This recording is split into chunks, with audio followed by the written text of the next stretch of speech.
Sehat? Itu penting. Makin lengkap jika Anda juga memiliki pengetahuan mengenai permasalahan kesehatan, sehingga memahami upaya preventif, promotif, kuratif, dan rehabilitatif. Ingin tahu lebih banyak? Stay tune on 101,3 Star Jogja in Health Corner.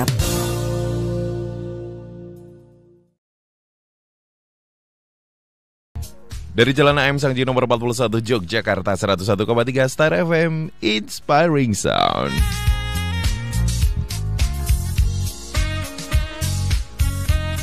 Halo, selamat malam pendengar. Nggak lama, sudah lama. Sudah lama Ardi nggak nyapa Anda di Health Corner edisi spesial seperti biasa hari Jumat. Dan sekarang akhir bulan, tanggal 27 itu saatnya gajiannya. Nggak sudah kelunding belum? Kalau tadi di email Ardi sih sudah kelundingnya.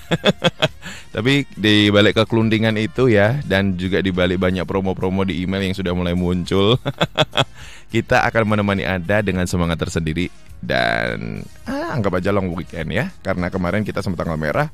Ya masuk it's okay lah. Hari ini Health Corner akan ngobrol sesuatu hal yang mungkin Anda sering antara sebenarnya tahu tapi kurang tahu, antara bingung atau nggak bingung seperti itu ya. Apalagi di jalan-jalan tuh kadang sering keluar sekian dimensi, beberapa lab-lab itu merecognize ini sekian dimensi gitu. Nah sekarang Ardi bersama dengan expert yang akan ngobrolin terkait dengan USG pendengar, khususnya untuk Anda para pria. Penting gak sih USG itu? USG pada pria, kapan dan untuk apa? Seperti biasa Health Corner, ini adalah kerjasama antara Departemen Patologi Anatomi, Fakultas Kedokteran Kesehatan Masyarakat dan Keperawatan UGM, dan bersama dengan Star FM. Dan malam hari ini kita bersama dengan Dr. Amri Wicaksono Pribadi, spesialis radiologi Master of Science. Selamat malam dok. Selamat malam Mas Ardi. Sehat dok? Alhamdulillah baik. Alhamdulillah baik. Ini tetap ada prokes loh, ini Ardi yang gak prokes. Oke, mentang-mentang kemarin Jogja sudah disclaimer zero case ya. Ini Ardi songong aja. Oke lah, semoga kita semuanya tetap aman-aman aja. Ardi langsung keder nih dengan maskernya dokter, bagus banget ya. Baik, sehat ya dok ya? Alhamdulillah sehat. Baik, oke pendengar, untuk Anda yang pengen ngobrolin terkait dengan USG pada pria, kapan dan untuk apa, langsung saja bergabung di 0818621013 atau juga bisa mention di Twitter @StarJogja.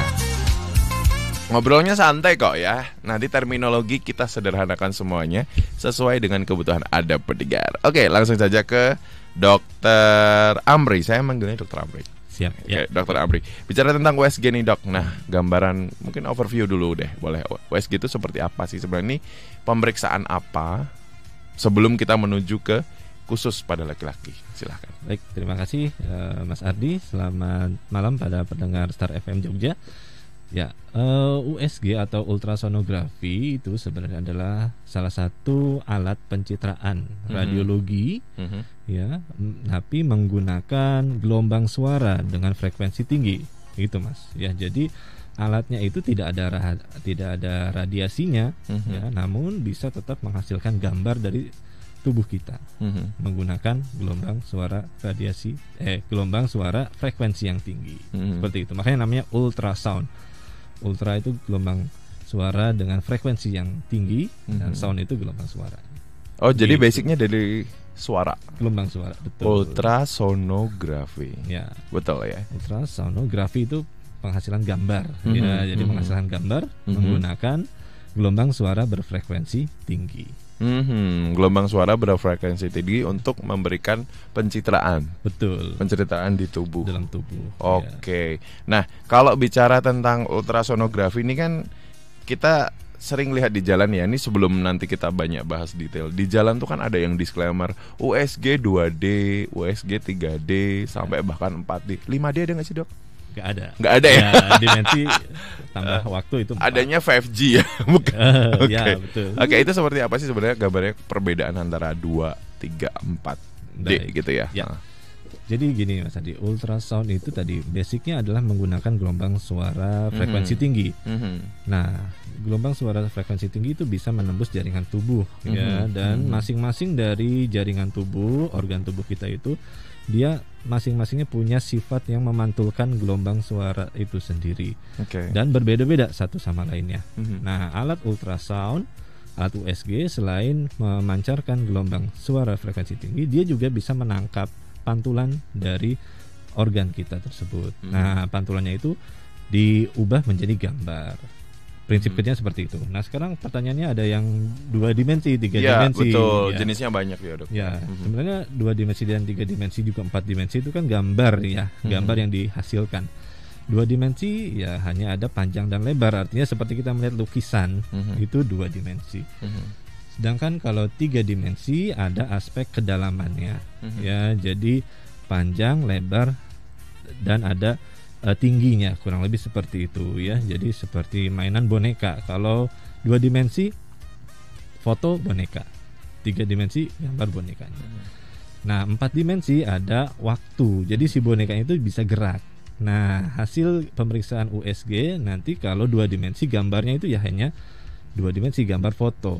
Sedangkan 3 dimensi ada seolah-olah ada kedalamannya. Jadi seperti kita melihat boneka bisa digeser-geser, bisa dilihat dari depan, belakang, kanan, kiri. Sedangkan 4 dimensi si bonekanya itu bergerak. Jadi muter. Jadi yang paling sering kita lihat kan ya di masyarakat yang tahu adalah USG kandungan ya, seperti itu ya pada wanita hamil ya. USG kandungan kita pakai 2 dimensi kelihatan struktur jadi janinnya, kemudian plasentanya, kemudian cairan ketubannya kelihatan. 3 dimensi kita bisa lihat lekukan wajah janin tersebut, calon bayi, calon buah hati yang kita tunggu-tunggu gitu kan, nggak sabar lihat wajahnya, dilihat dulu pakai 3 dimensi, lekukannya, kontur wajahnya bisa kelihatan. 4 dimensi saat si bayi itu bergerak itu bisa kelihatan juga gerakannya, kurang lebih seperti itu. Movementnya kelihatan ya. Oke, baik. Dan semua jenis USG yang tadi 2, 3, 4 itu berlaku untuk semua gender atau hanya untuk kebutuhan wanita saja? Ya. 2, 3, 4 dimensi itu adalah kemampuan dari mesin USG-nya gitu. Sekarang aplikasinya ya tergantung case by case ya, tergantung kasusnya. Tidak semua harus dievaluasi pakai 3 dimensi dan tidak semua bisa dilihat juga pakai 3 dimensi atau 4 dimensi. Seperti itu. Dengan 2 dimensi saja untuk kepentingan diagnosis pencitraan medis sudah cukup gitu, cukup bernilai ya. Sedangkan untuk 3 dimensi biasanya untuk memfasilitasi kasus-kasus yang memang berat gitu, misalkan ada terdeteksi cacat pada janin misalkan ya, ada bibir sumbing misalkan itu ya, dari 2 dimensi kelihatan ada kemungkinan potensi tersebut. Nah, 3 dimensi bisa memvisualisasi betul apa tidak, kurang lebih seperti itu.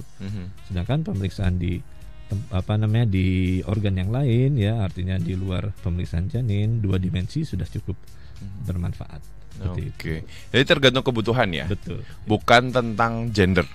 Bukan. Jadi batasan tadi itu tidak karena gender ya. Bukan. Tergantung kebutuhannya ya. Kalau kebutuhannya cuma gini aja ya kenapa harus 4 dimensi ya, Dok? Kalau bayangannya orang awam dulu kalau keluarga tuh ya, udah USG-nya di sana aja yang bisa 4 dimensi. Padahal belum tentu itu kebutuhannya ya, Dok. Mesinnya bisa. Bisa. Cuman apakah nanti dokternya akan memeriksa 4 dimensi atau tidak ya, kita menyesuaikan dengan kasusnya. Betul, tergantung kasusnya ya. Oke, selamat malam Nita yang ada di Surabaya dan juga Tante ini pendengar setia, Dok. Ini yang suka streaming dari luar kota. Alhamdulillah pendengar kita itu lumayan global juga, ada yang dari Australia juga, macam-macam, Dok, dan luar kota. Dan Ardi tunggu kebersamaannya pendengar yang belum bergabung di 0818621013 atau juga bisa mention di Twitter @starjogja. Oke, kalau tadi kita sudah mention perkara gender, Dok. Ya, tadi bahwa disampaikan di awal memang USG ini sebenarnya tidak lebih banyak digunakan pada kesehatan melahirkan, reproduksi, apalah itu ya gitu kalau istilah-istilah di awam itu. Nah, apakah memang sebenarnya ini USG ini hanya dapat dilakukan di perempuan saja atau bisa dilakukan untuk laki-laki. Oke. Ya, karena tadi kita sudah paham bahwa USG itu bisa meriksa organ dalam sehingga tidak terbatas gender ya. Jadi nggak selalu USG itu hanya dilakukan pada perempuan. Nah, cuman masalahnya memang yang paling sering kan yang ibu hamil jauh lebih banyak daripada yang sakit kan. Betul. Gitu kan, itu sebuah proses alamiah ya. Jadi yang sering dikontrol untuk USG hanya perempuan. Nah, laki-laki pun bisa dilakukan pemeriksaan USG dengan kondisi tertentu, misalkan ada keluhan ya, misalkan ada keluhan, diperiksa ke dokter, ke vaskes tingkat 1 atau ke rumah sakit. Jika dibutuhkan pemeriksaan USG bisa dilakukan juga. Jadi tidak terbatas gender ya. Jadi laki-laki perempuan bisa dilakukan pemeriksaan USG. Oke, karena USG ini pemeriksaan ya, bukan bukan karena apa? gender ya. Oh, bukan. Bukan. Oke. Karena kalau setiap kali tanda gejala itu salah satunya bisa dipastikan dengan pemeriksaan USG itu tadi ya, Dok ya. Ya, setelah diperiksa oleh dokternya ya. Jadi tentu saja kalau ada keluhan periksa dulu ke dokter, para pendengar masing-masing. Nanti dokternya memutuskan butuh pemeriksaan lanjutan USG. Nanti akan dirujuk istilahnya untuk pemeriksaan ultrasound ke kami, ke dokter spesialis radiologi. Oke. Gitu. Ada pertanyaan dari Instagram, Dok, dari @den_nugi@mojo. Penyakit apa yang bisa dideteksi dari tindakan USG? Oke. Baik, terima kasih pendengar pertanyaannya. Nah, berbicara tentang penyakit itu sangat banyak yang bisa dideteksi oleh ultrasound ya. Jadi ultrasound itu bisa kita lakukan pemeriksaan dari mulai ujung kepala sampai ujung kaki sebenarnya. Oh iya ya, Dok ya. Iya, Oh, jadi bukan cuma pada bagian yang lunak-lunak saja ya. Ya, Semua bagian ujung yang kepala, ujung kaki bisa di USG juga. kan ada bagian lunaknya juga. Oh iya, kan? tetap Nah, ada ya. tetap ada ya. Misalkan kepala ya pada bayi ya, tulang kepalanya belum menutup semua, kita bisa lakukan pemeriksaan USG untuk otak di situ ya. Relatif lebih cepat dan tidak ada bahaya radiasi. Nah, sedangkan sekali lagi tadi kalau bicara tentang pertanyaannya apa, banyak sekali ya. Kita ambil yang sering-sering aja mungkin ya, Mas Ardi ya. Adalah penyakit misalkan batu ginjal. Batu Ya, ginjal. batu ginjal ya. Oke. Batu ginjal kita bisa periksa pakai USG di perut, organ ginjalnya apakah ada batu atau tidak. Kemudian efek dari batu tersebut bikin ginjalnya bengkak atau tidak bisa kita lihat pakai USG. Oke. Gitu. Kemudian yang sering juga adalah batu empedu ya, di batu Oh iya. kanton empedu. Yang Ya. sakit banget itu ya? Bisa di perut kanan ya, Iya, kalau iya, pas iya. lagi nyambat Oke. sakit bisa kita periksa batunya ada atau tidak, radang atau tidak. Nah, itu karena laki-laki dan perempuan juga punya ya ginjal sama empedu ya, dua-duanya bisa diperiksa pakai USG. Oke, no gender issue ya perkara Iya, itu ya, Dok betul. ya. Baik, Bunda Trihas di Purworejo juga hadir. Ini tadi yang sempat kita mention waktu offline, Dok. Ya. Dari Purworejo hadir USG pria macamnya apa saja sih, Dokter? Apa benar varikokel itu sama dengan kanker rahim? Oke, semoga ini bisa terjawab ya, Bunda ya. Maaf, prostat sama dengan kanker rahim atau tidak? Jadi mungkin ini antara apa ya? Irisan antara varikokel, prostat ke kanker rahim ini hubungan keluarganya di mana? Iya. Mungkin ada terahnya di mana? Baik. Boleh, Ya. silahkan, Ya, Dokter. terima kasih. Ya, jadi para pendengar sekalian ya, jadi kita harus tahu dulu ya organ tubuh kita ya, Anatomi dulu ya, Dok. Anatomi ya. Untuk laki-laki ya, laki-laki untuk sistem reproduksi itu meliputi buah belir dan mohon maaf batang penis. Batang penis. Ya. Buah belir itu dua bulat itu ya, Iya Dok? betul, yang di Oke. bawah itu ya. Mhm. Penis. Nah, Ada yang satu juga adiknya, Dok. ya tapi umumnya dua. Umumnya ya. dua. Oke, kita bicaranya umumnya ya, pendengar ya. ada dua. Mhm. Kemudian sedangkan prostat juga bagian dari organ reproduksi laki-laki. Ya, jadi kalau apa tadi ibaratnya ya, jadi persamaannya sama perempuan. Rahim. Kalau rahim itu ya, itu kurang lebihnya adalah seperti prostatnya lah, kurang lebih seperti itulah ya gitu. Oke. Sedangkan buah pelirnya laki-laki itu adalah indung telurnya. Indung telurnya. Nah, batang penisnya itu mohon maaf kalau perempuan ada namanya klitoris atau apa ya bahasa awamnya. Klitoris ya. itu apa ya? Pokoknya yang bikin enak ya dok ya. Kurang lebih seperti itu kan sama ya. So pendek pengetahuan Ardi loh ini pendengar ya. Kurang lebih seperti itu. Sehingga apakah pada pemeriksaan USG bisa memeriksa kelainan atau penyakit-penyakit tersebut? Bisa. Ya, ini juga masuk topik utama kita ya langsung ada pertanyaan ya. Jadi prostat hanya dimiliki oleh laki-laki. Nah, betul. lokasinya ada di bawah kandung kemih. Jadi masih di dalam perut di bawah kandung kemih. Sehingga kita bisa meriksa pakai ultrasound di situ. Jadi kalau ada orang-orang sakit prostat itu juga dicek pakai USG. Ya. Yang biasanya pada laki-laki itu prostatnya membesar. Itu semakin tua biasanya ukuran prostat laki-laki itu membesar. Ada yang bergejala menjadi ada keluhan buang air kecil, biasanya tersumbat, atau bahkan mampet sama sekali nggak bisa kencing. Nah, itu kan sakit sekali ya. Kita bisa periksa pakai USG, kita bisa ukur prostatnya memang membesar atau tidak ya. Terus tadi apakah ada tumornya atau tidak, atau kankernya atau tidak di prostat, itu bisa menggunakan USG sebagai langkah awalnya ya. Nah, sedangkan tadi ada menyinggung tentang varikokel ya. Nah, varikokel itu dia problemnya bukan di prostatnya tapi di buah pelirnya. Di buah pelirnya pun adalah komponen pembuluh darahnya. Jadi sama dengan varises. Kalau mungkin secara umum ya masyarakat lebih sering mendengar varises ya, ada urat atau pembuluh darah yang melebar biasanya di betis, baik itu laki-laki atau perempuan. Betisnya ada guratan urat-uratnya pembuluh darahnya. Nah, pembuluh darah yang ada di buah pelir itu juga bisa melebar. Pelebarannya itu disebut varikokel. Gitu. Dan bisa diperiksa pakai USG. Betul sekali dengan USG.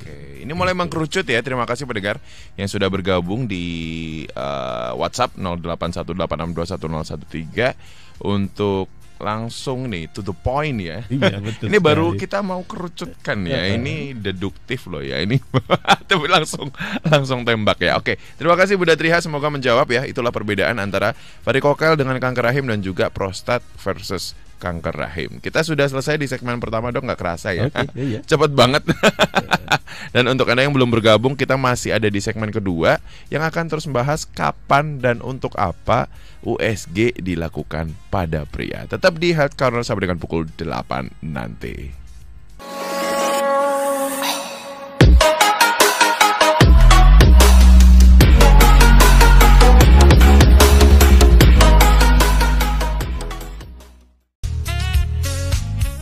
Masih bersama dengan Ardi dan juga Dr. Amri berdegar di Health Corner bersama dengan Fakultas Kedokteran, Kesehatan Masyarakat dan juga Keperawatan Universitas Gadjah Mada. Dan sekarang ini kita bersama dengan Dr. Amri dari Departemen Radiologi ya dok ya.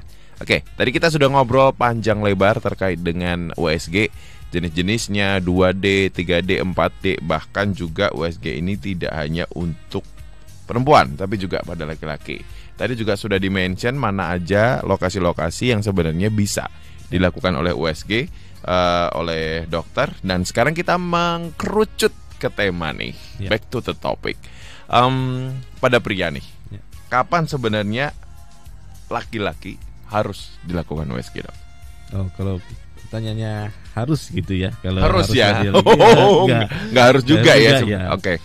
Biasanya gini, kalau pemeriksaan USG itu merupakan pemeriksaan lanjutan ya setelah pemeriksaan yang dilakukan oleh dokter yang merawat ya.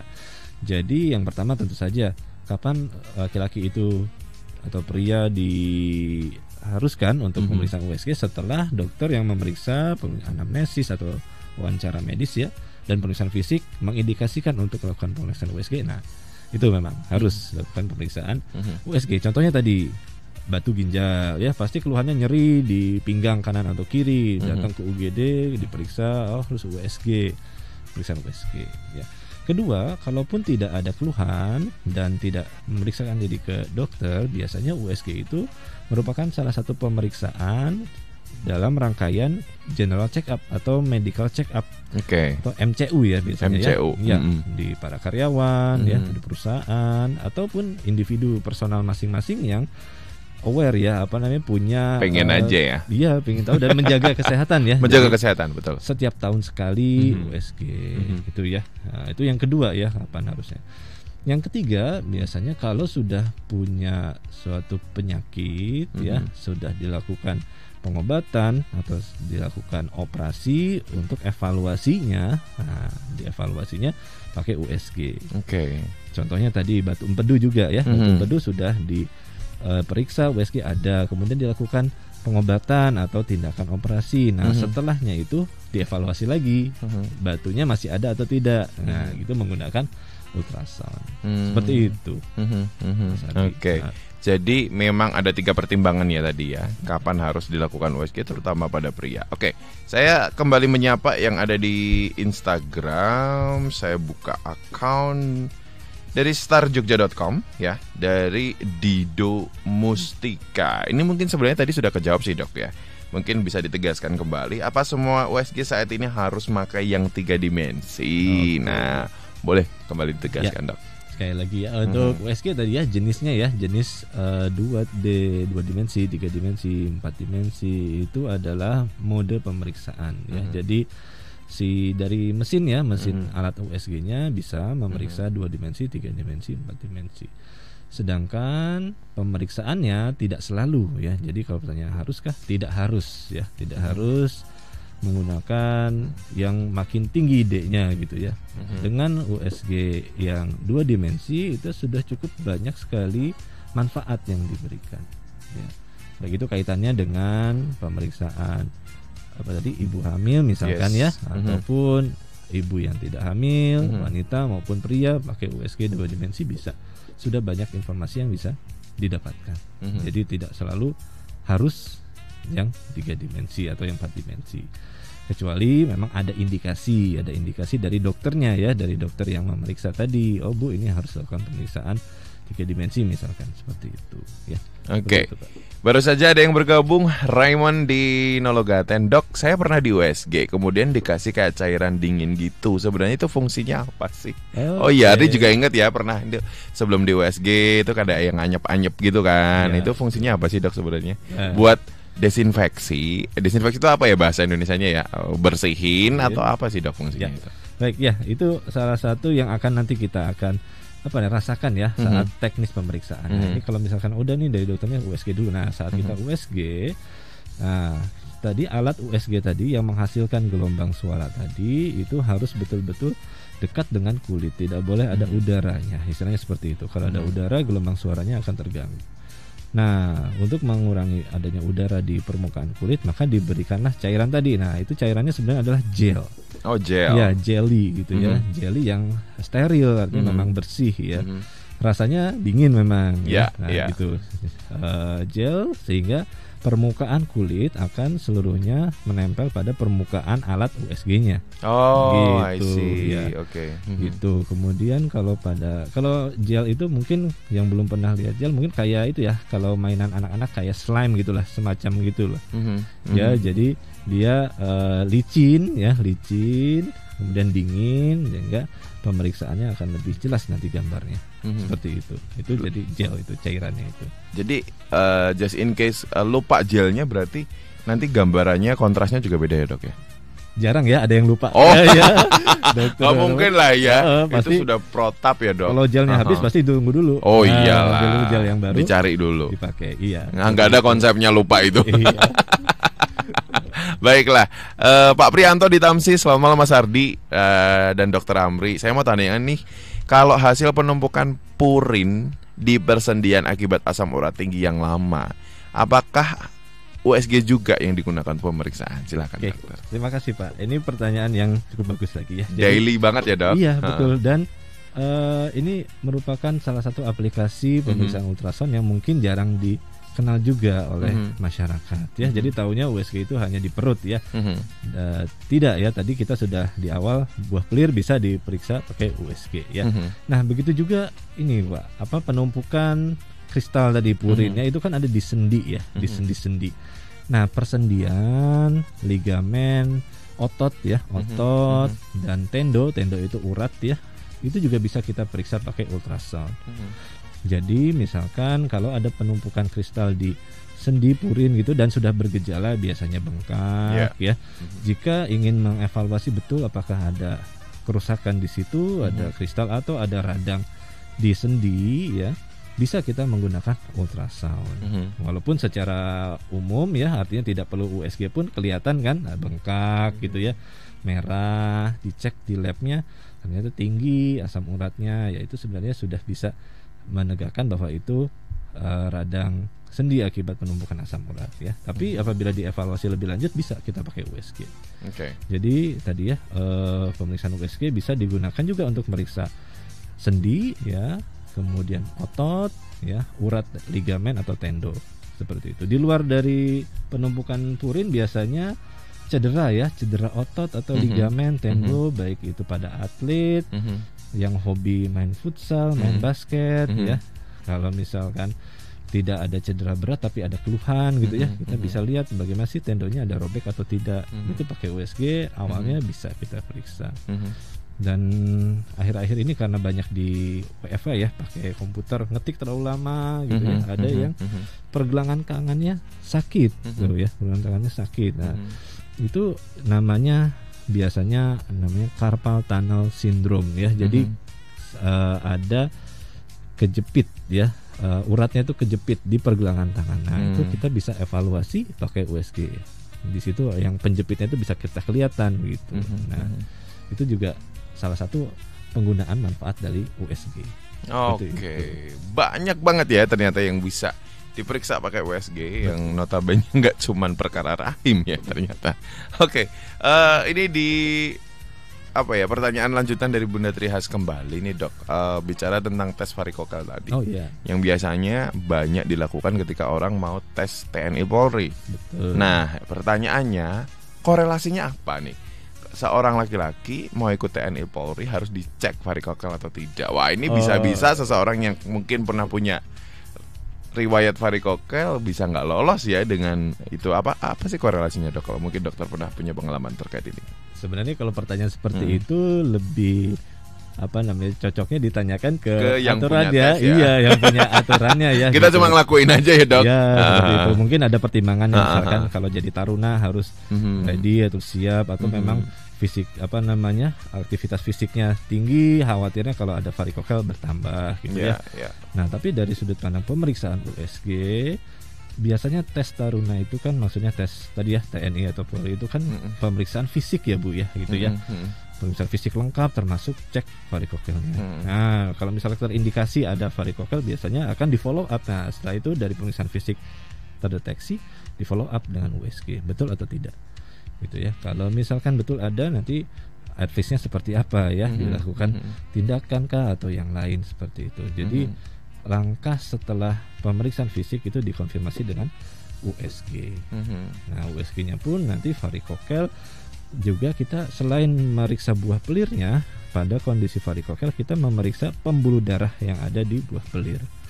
Itu aplikasi USG yang cukup advance juga ya, nanti yang cukup tingkatnya lebih tinggi lagi ya, karena kita nanti bisa meriksa aliran darah Bu di situ ya, bagaimana pembuluh darahnya di buah pelir tersebut, apakah normal atau pelebaran, kemudian alirannya bagaimana ya, apakah alirannya lancar atau ada aliran balik. Nah, pada kondisi varikokel pembuluh darahnya itu melebar ya. Selebar apa pembuluh darahnya, pada pemeriksaan USG bisa diperiksa secara detail ya, ada berapa hitungannya, berapa mili gitu bisa kelihatan. Alirannya bagaimana, apakah ada aliran balik di pembuluh darah situ bisa terlihat juga. Gitu. Baik. Oke, jadi lebih kepada nanti mungkin pengaruh ke sirkulasi kali ya dok ya, waktu pas stamina-nya butuh tinggi kali ya. Mungkin seperti itu. Mungkin seperti itu. Nanti kalau pengen tahu kita akan datangkan teman-teman dari TNI Polri kali ya. Apa sih hubungannya sih? Harus seperti Ardi juga jujur bertanya-tanya sih ya, itu kan kadang ditanya juga tes-tes kayak gitu sebelum ikut TNI Polri. Oke, kemudian berbicara tentang pemeriksaan USG khusus buat pria nih dok. Nah, tadi sudah beberapa kali di-mention ya, ada USG di buah pelir, di prostat. Nah, apakah ruang lingkupnya seperti apa sih untuk pemeriksaan khusus buat pria di pemeriksaan USG ini? Iya, jadi ada yang khusus, kita bicara dengan yang khusus pria ya, artinya yang organnya tidak ada di perempuan ya. Kalau tadi organ dalam perut, pembuluh darah, ligamen, tendo, otot itu kan bisa juga pada perempuan ya. Nah, pada pria ada dua organ yang tadi sudah disinggung di depan, Yang pertama prostat ya. USG prostat bisa kita gunakan bisa kita lakukan pemeriksaan menggunakan USG. Kapan pemeriksaannya? Saat ada keluhan, misalkan ya, ada keluhan mengenai buang air biasanya ya, buang airnya terhambat, sulit buang air kecil ya, atau ada tanda-tanda iritasi di saluran kencing bagian bawah. Nah, nanti dokter urologi atau dokter yang merawat akan melakukan perujukan atau melakukan pemeriksaan USG untuk prostat. Di prostat dengan USG kita bisa lihat bagaimana ukurannya, volumenya, membesar atau tidak. Kemudian apakah ada, di awal tadi kita bisa lihat ya, ada tumor atau tidak di situ ya. Kemudian mendesak kandung kemih atau tidak. Biasanya kalau sudah prostatnya membesar, mendesak kandung kemih, muncullah itu gejala keluhan sulit buang air kecil gitu ya. Itu yang pertama, prostat. Kemudian organ kedua tadi adalah buah pelir tadi, atau dalam bahasa medis namanya testis ya. USG testis atau buah pelir. Itu biasanya digunakan pemeriksaannya yang pertama kalau memang ada gejala. Nih teman-teman yang laki-laki ya, para pria kadang pernah merasakan gejala kurang nyaman di bagian buah pelir ya. Kurang nyaman itu kayak pegel ya, atau bahkan sampai nyeri. Beberapa kondisi bisa buah pelirnya itu bengkak ya. Dan ada satu penyakit kondisi di mana buah pelirnya itu melintir gitu, Mas. Melintir. Iya, buah pelir kan menggantung tuh ya. Nah, dia di dalamnya itu dia melintir, bisa terjadi seperti sakit itu. Banget pasti dong. ya. Wow. Sakit Enggak sekali, kebayang saya. Bengkak ya. Oke. Baik, kalau misalkan aware gitulah, khawatir Yeah. langsung periksa ke UGD. Nah, Yeah. kita periksa pakai USG.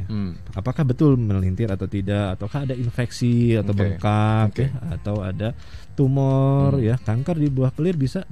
Nah, itu kita bisa periksa pakai USG. Itu kondisi yang pertama. Yang kedua, yang sering itu tidak ada keluhan ya, di buah pelir tidak ada keluhan, tapi sudah menikah, sedang menunggu buah hati ya. Jadi pada program pasangan yang ingin anak ya, program ini ingin anak ya, yang perempuan diperiksa oleh dokter kandungan ya, yang laki-laki diperiksa oleh androlog. Nah, sama-sama diperiksa karena dua-duanya memiliki kontribusi yang sama untuk mendapatkan keturunan. Nah, kalau ada problem berarti dua-duanya diperiksa bersamaan. Nah, salah satu evaluasi untuk program ingin anak adalah menggunakan USG buah pelir ya, USG testis. Selain pemeriksaan lab ya, pemeriksaan labnya biasanya analisis sperma dan hormon. Nah, pemeriksaan USG bermanfaat untuk melihat bagaimana sih kondisi buah pelirnya, ukurannya normal atau tidak, atau mengecil atau membesar ya, ada benjolan atau tidak, ada tumor gitu, ada namanya pengapuran atau tidak di buah pelirnya yang bisa mempengaruhi kualitas sperma. Itu kita bisa periksa pakai USG. Kemudian salurannya ya, saluran spermanya pun berpengaruh. Produksi spermanya di buah pelir itu baik, normal, tapi kalau salurannya terhambat, nah kualitas sperma yang keluar di air mani itu akan menurun. Nah, pakai USG kita bisa melihat juga saluran spermanya. Dan yang terakhir ada kondisi varikokel. Nah, varikokel salah satunya selain tadi ya berkaitan dengan tes keangkatan gitu ya, atau TNI Polri, salah satunya bisa mempengaruhi kesuburan pada laki-laki. Sehingga evaluasi buah pelir menggunakan USG merupakan salah satu langkah yang penting juga pada pasangan yang sedang program kehamilan, program ini anak. Seperti itu, Pak Sandi. Oke. Itu tadi 2 pemeriksaan khusus ya yang dilakukan pada laki-laki ya. Pendengar terutama memang bagian underdill ya, Dok. Perkara prostat yang tadi ada di bawah kandung kemih, dan juga buah pelir yang menjadi underdillnya laki-laki. Di situ bisa digali lebih dengan menggunakan USG. Nggak kerasa, Dok, sudah 7.54 ya. Oh iya. Kebersamaan kita di Health Corner. Mungkin ada closing statement di akhir kebersamaan kita ini tentang pemeriksaan USG pada pria, atau mungkin in general juga boleh, Dok. Baik. Kapan mungkin orang harus aware, mulai mikir kayaknya ini aku harus segera USG deh gitu. Bukan hanya sekedar MCU tahunan, atau ya biar bisa menjadi upaya pencegahan agar tidak kebablasan nanti yang di rumah sakit ngejarnya susah ya dok kalau udah bablas ya. Iya. Ya. Oke, terima kasih Mas Ardi dan para pendengar Star FM Jogja sekalian. Di akhir sesi ini saya ingin menyampaikan bahwa pada intinya adalah kita harus memahami ya, mengenal tubuh kita sendiri, baik itu pada kondisi sehat maupun pada kondisi sakit ya. Dokter juga dalam mengobati atau memberikan tindakan tidak serta-merta langsung ya harus pemeriksaan fisik langsung menjudge gitu dalam tanda petik ya, memberikan vonis gitu, tidak.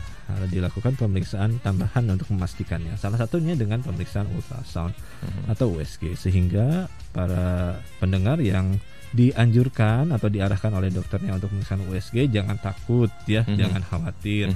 USG itu pemeriksaan yang nyaman ya, tidak sakit, tidak panas dan tidak ada bahaya radiasi ya.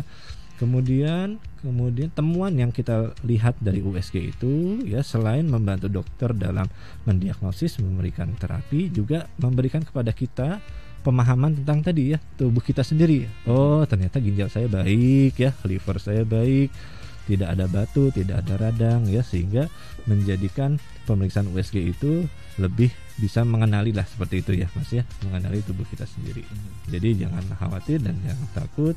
Pemeriksaan ultrasound relatif lebih mudah dijumpai ya dibandingkan yang lebih advance, dan misalkan CT scan atau MRI itu sangat jarang ya, dan juga dari segi finansial misalkan ya, itu relatif lebih murah pemeriksaannya. Betul. Apalagi kalau pakai asuransi seperti BPJS ya, full cover, di coverage ya, seperti itu.